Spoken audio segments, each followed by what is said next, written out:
Thank you all so much. I'm going to quickly introduce the band, and we're going to get into the great music of Charles Mingus. Joining us tonight on the alto saxophone, Mr. Akeem Marable. On tenor saxophone, Mr. Mace Hibbard. And on the trombone, Mr. Tim Pitchford. That's our front line here, back here in the rhythm section, Miss Laura Mastari on the piano. And playing the part of Charles Mingus tonight, Mr. Kevin Smith on the bass.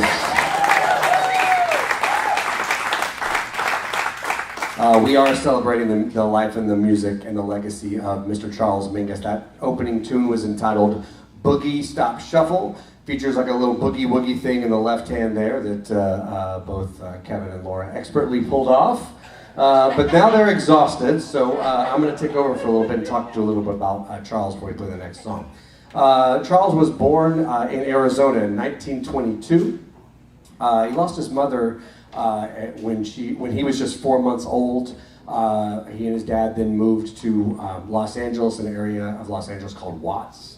And that's really where he grew up and developed there, which we're going to talk a lot about later. We're going to talk about how he eventually got to the bass. But one of the cool things that he did get to do, and I think this is one of the things that helps us get a little window into why his music sounds the way it does. It's something we don't normally associate with somebody like Charles Mingus, who we think of as maybe being a little bit more on the avant-garde side. Well, he really cut his teeth as a bass player playing early jazz or traditional jazz, something that they call Dixieland music, right? So his very first major professional gig actually was with Louis Armstrong. In 1939, he toured with Louis for a couple of months. When they started to get toward the South, he had heard all these stories about how difficult it was to tour in the South as an African-American jazz musician. So he made the tough decision to go back home and not follow Louis to the South. So he played with him for a couple of months and learned a lot about that style of playing. Then he was actually, he was drafted and went into the Army for a short time. He got stationed in Hawaii. And then he got out of the Army about 1943. As soon as he got back to California, he picked up with another traditional or early jazz legend, a great trombonist by the name of Kid Oring. So he's pretty steeped in the sound of early jazz. And one of the unique qualities of early jazz was that most of the soloists would solo at the same time. It was basically collective improvisation. There would be a lot of soloists kind of talking over each other and almost like a choir, kind of taking different parts of the of the ranges, so that instead of listening to one soloist, you got to hear a whole bunch of soloists at once. And that's something that we're going to hear a lot tonight in Charles Mingus's music, and it really comes from his early years of doing that. One of the other things that was really important to Charles, and it was kind of a staple for him, was to use his music to help further advance the civil rights movement. And we're going to get into why in just a little bit in terms of what specifically kind of drove him to make sure that his music had this quality. We're going to play one of the tunes for you right now that it was one of his more popular tunes like this. It's entitled Haitian Fight Song.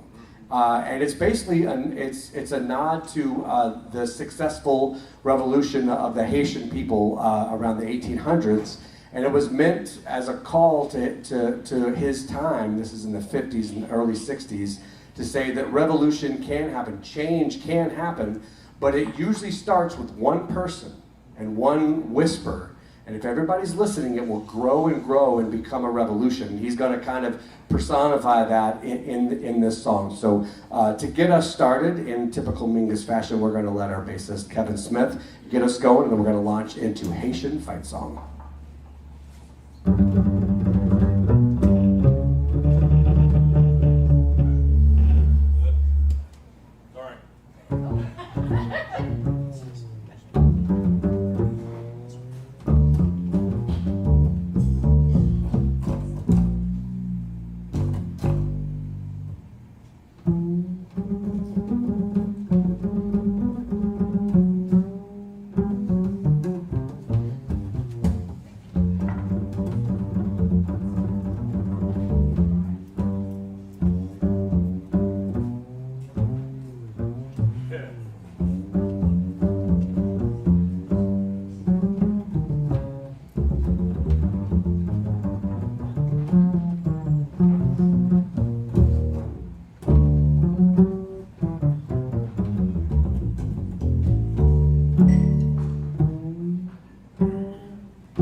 Y'all, so how many years ago was that, Kevin? Oh, that was when the big band first started, so 20 years.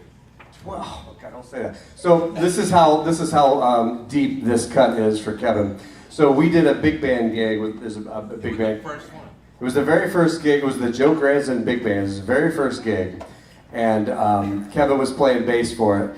And we got to a part in one of the songs where there was a bass solo, and literally all of the trombone players in unison stood up, and they went to the bar and ordered, and they were like knocking stuff over along the drinks that they had already finished that they had to go back to the bar for. But like, it was like 12 of them. They were already like 3 or 4 drinks in per trombonist. They kicked all the drinks over on their way to the bar. So it's like, hey, Joe's like, hey, you want to take a bass? I was like, sure. And I was clang, clang. You gotta understand, he doesn't have a therapist, so this is what this is. So if you don't mind, this is. So that triggered him. Just that one little Pellegrino bottle, Coke can opened up, and he just. PTSD. That's where you want to lie. We do have a couch. We do have a couch if you want to lie down, Kevin. Okay. Not in my lap. Speaking of disgruntled bass players, back to Charles Mingus. Have your own mountain troll.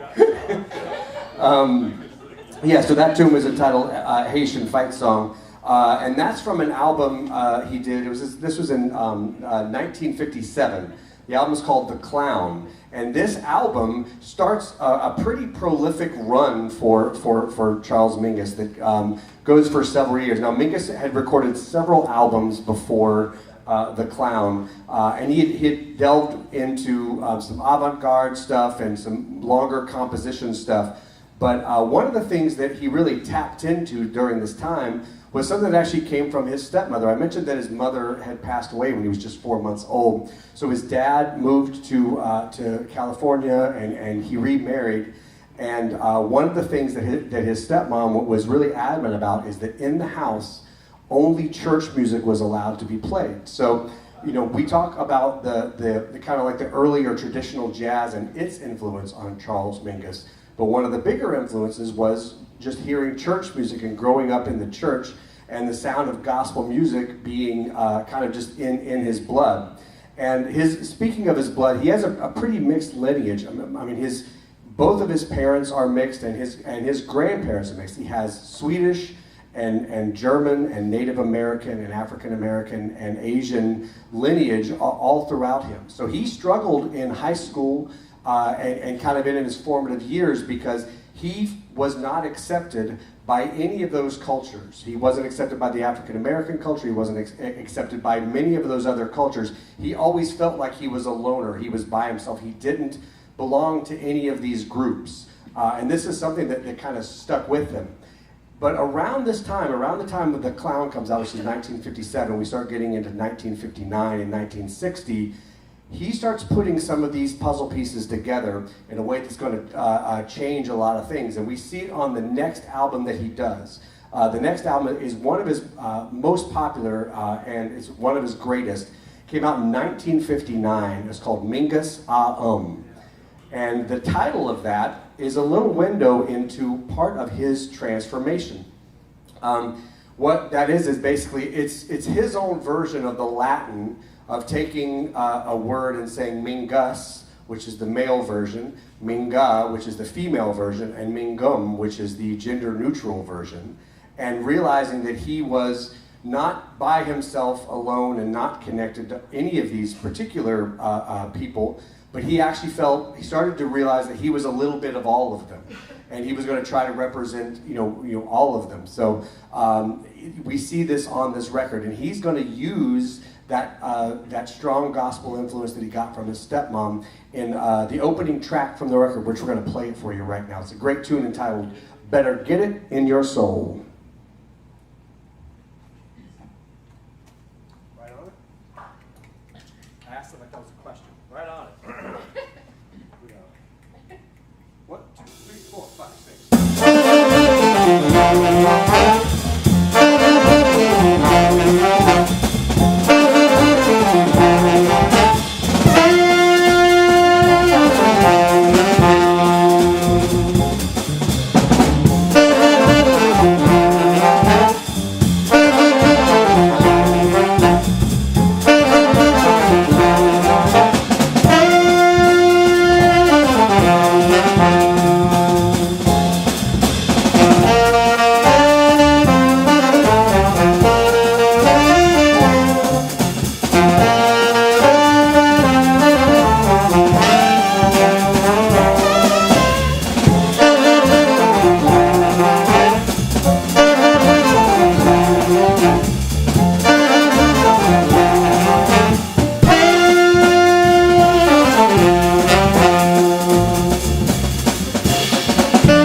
Thank y'all so much. Better get it in your soul. So we've now come to understand a little bit more about two very important elements of Mingus's development as a composer and as a musician and as an artist. The importance of the early jazz, and you can even see it in his ensembles, and you can hear there's a lot of stuff going on at once. That early gospel influence. That wasn't always in his music, as I was saying. He was making records in the early to mid 50s, but he started hearing things that he couldn't play the blues and he couldn't play, traditional jazz, even though that's where he grew up in. And so he basically made these sets of records to show everyone that he can swing as hard as anyone, he can play the blues as well as anyone, and it really ended up being a wonderful combination of music throughout this entire fruitful period of his career. So we've covered two of the three really important aspects. The third one is probably his primary influence, his idol, his musical idol, and that is his love of the great composer and pianist Duke Ellington. He modeled a lot of his bands and the sounds of his music. He modeled it after the great Duke Ellington.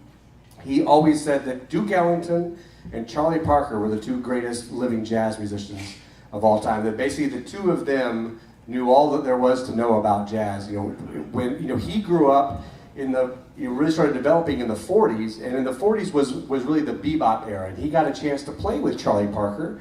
And he was good friends with Dizzy Gillespie, got a chance to play with Dizzy Gillespie plenty of times. So he was in the middle of the bebop movement. He knew it well, and he would hear all these musicians talk about these really cool new chords they were coming up with for bebop, and he was like, I've already heard Duke Ellington play all of those chords before. This is nothing new to me. You guys are just learning about this. So he would follow in Duke's footsteps, not only in his compositional style, but also in how he ran his band. And it's kind of an interesting look at how democracy can really work on a bandstand. He would write these songs, and he took something specific from Duke, and that Duke Ellington would often write parts for a very specific person in his band. He wouldn't just write an alto part, he'd write it for a specific alto player. And you had them in mind. So he was creating music that was for the people in his band, and that was unusual at the time. Normally, when we think of so many great compositions kind of pre-jazz, that the music is written and then it's handed to the performer to perform it exactly as the composer intended. And Duke Ellington kind of flipped that on its ear. And in that headspace, what happened to Mingus is he would write these songs for his bandmates, and we're going to get into a few of those songs in a little bit he wrote specifically for people. But he also highly encouraged your individual voice on the song. If you hear some of these recordings of some of these songs, they vary greatly from album to album, because if he has a different person playing the melody, that person can change his own melody. He could change Mingus's melody, and Mingus was totally fine with it. That kind of liberating spirit on a jazz bandstand created a lot of wonderful things, and Mingus really took a lot of that from Duke Ellington.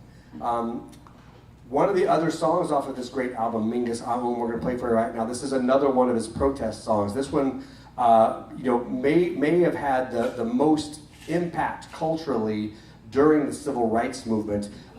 It was written about an Arkansas governor named Orville Faubus, who brought in the National Guard to try to prevent segregation in Arkansas, and he wrote a whole song about it in satire of it, and it's entitled Fables of Faubus, and we're going to play that song for you right now.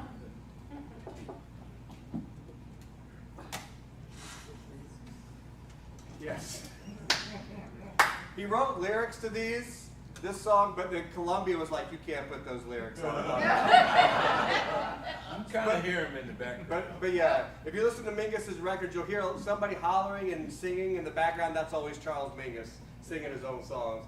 You can hear a later version of this song with all the lyrics. What record is that? Is that Mingus? I think it is. That's a real title, by the way. Mingus. 5 Mingus. 5 mean guy. A Mingum to the 5th power. All right, here we go with Fables of Faubus. Oh, Lord. Okay, Kevin. Okay, all right. Don't encourage Kevin. 1, 2,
Fables of Phallus. So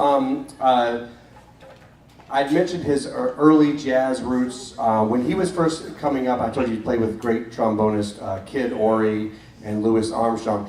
He actually spent also a little time in a band called the Young Family Band. It was run by a fellow by the name of Lee Young. And Lee's brother was the great tenor saxophonist Lester Young. So Charles and Lester Young got to play a lot together, kind of developing in their early years, and kept in contact for many years. And then one night, his band was getting ready to go on stage at a club called the High Note, and they had received word that Lester Young had passed away. And it hit them all pretty hard because they were all such big fans of his. But it hit Charles pretty personally because he knew him for so long and knew him so well. So what they decided to do, the band decided to do, was go out on stage and pay tribute to Lester. And they made up a tune based on a blues, or loosely based on a blues for Lester Young. And they played it for the audience that night.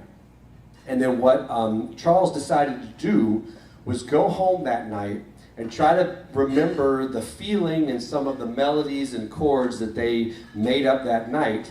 And he put it together, put a few other little things into it, and he wrote this beautiful ballad for Lester. It's one of my favorite Charles Mingus tunes. It's a beautiful ballad. We're going to play it for you right now. I'm actually going to hop off the stage. I'm going to leave it to these two very capable gentlemen here. It's a beautiful ballad for Lester Young he wrote, entitled Goodbye Pork Pie Hat.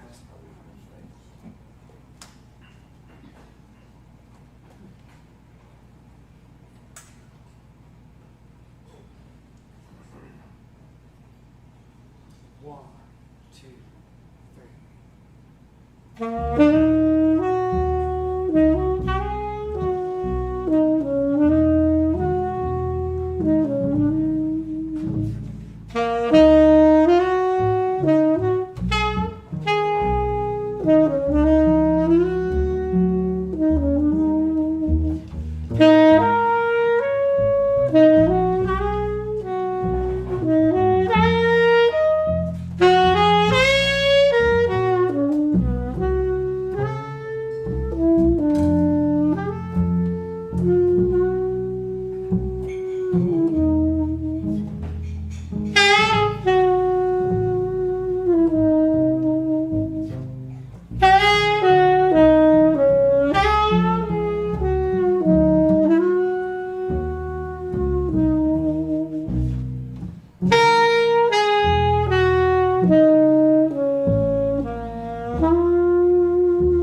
bass solos for you tonight. I don't want you to get used to that.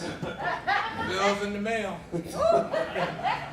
All right, so we're going to continue. There was another musician that he would pay tribute to that would join his band, and this is again one of the aspects of Charles Mingus I think that gets overlooked was his kind of multicultural heritage and learning how to accept that he thought there was 3 or 4 versions of him kind of at once, and he grew up playing all this early jazz, was into avant-garde, etc. Well, the same year that Mingus came out, which was one of his biggest records, another record that was very important to jazz, entitled "The Shape of Jazz to Come" by the great alto saxophonist Ornette Coleman came out. And when this record came out, it kind of helped further along the jazz language. Up until that point, most jazz musicians had been playing more or less in the style of Charlie Parker's vocabulary. And Mingus played with Charlie Parker and thought the world of Charlie Parker, but was ready for jazz to take its next step. He had heard too many Charlie Parker copycats in the 50s. And so when Ornette came around, he was one of the first to kind of embrace this new sound, and he hired a guy in his band, a phenomenal alto saxophonist, playing his own unique language, and he was welcomed. And a lot of people didn't welcome this guy, but Mingus embraced him as a great alto saxophonist by the name of Eric Dolphy.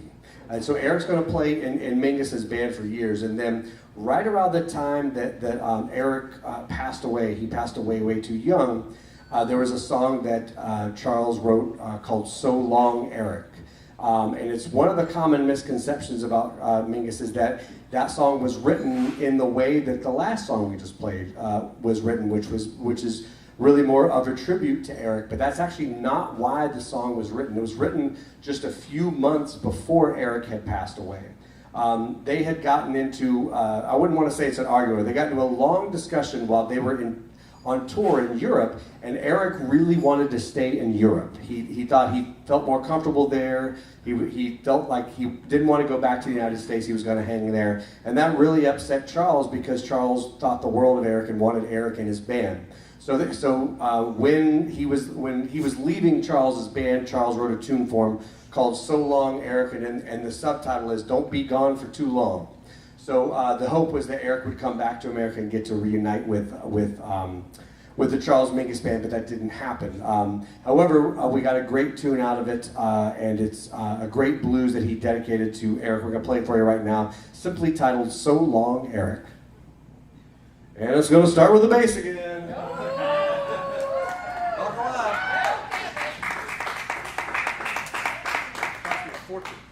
Yeah, it's expensive.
Thank you all so much. We got time for one more song. What's going to happen with Mingus after this kind of fertile period he was in the late 50s into the 60s, he's going to continue to follow his idol Duke Ellington and start writing longer form pieces, more pieces that were a little bit more connected to another aspect of his childhood, which was that when he first started playing music, he was not a bassist. He started on the trombone, then he got smart and moved to the cello. And then he played cello for years and really got into it and studied heavily. But as he got better and better at the cello, he started to understand more and more that the prospects of an African American playing the cello, getting into a major symphony at that time, were basically non-existent. So he moved to the bass and started getting into jazz. But that love of classical music, something else that the Duke Ellington was heavily into, that really stays with him throughout his entire career. And he drops that in at different times, but really once he get into the later 60s, he starts writing these really beautiful long form pieces, again, a lot like what Duke Ellington was doing at the time as well. But then, unfortunately, his life got cut short. In the mid-70s, he was diagnosed with ALS, or Lou Gehrig's disease, and he would pass away in 1979 at the young age of 56. As he was nearing the end, he started a close friendship and professional relationship with the phenomenal singer Joni Mitchell. And he would work with Joni and got Joni to write lyrics to some of his tunes. And toward the very end of his career, she did an album simply titled Mingus, where she took a lot of his songs, including Goodbye Pork Pie Hat, and wrote words to it, and hired some of the best jazz musicians you could find. Herbie Hancock, the great bassist Jaco Pastorius played bass on that album. Wayne Shorter is on that album. And that's a great record if you want to kind of get into Mingus. If you're a fan of Joni Mitchell, that's a great album to start with. As I said, he passed away at only 56. By that time, he had composed over 300 pieces, which is a pretty incredible number. This is another thing that he kind of shared with Duke Ellington. He is probably the second most prolific jazz composer next to Duke Ellington. So much of his work, we still play today. We're just kind of skimming the surface with some of the more popular ones. But please check out the more Charles Mingus if you can. We're going to close out with a song that was off one of those albums that followed Mingus A'om. The album is entitled Blues and Roots. And it's again this same style where Mingus is going to take this period and focus on gospel and focus on blues and swing and some of these things that he grew up on that he maybe got away from a little bit in the 50s. So we're going to close with a tune off that record. To help us close out that tune, please help me welcome on baritone sax, Mr. William Hollifield. You're gonna hear all the stuff we've been talking about. You're gonna hear the collective improvisation, the blues and gospel feel, and everybody's individual personalities coming out. And maybe Kevin's gonna sing some in the middle of this. You just gotta listen carefully. Listen carefully. So William's gonna get us started. Thank you guys so much for coming. This is Charles Mingus's Monin'.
Yeah, baby.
Will Hallfield, Akeem Marable, Mace Hibbard, Tim Pitchford, Laura Bastari, Kevin Smith. My name is Justin Barnes.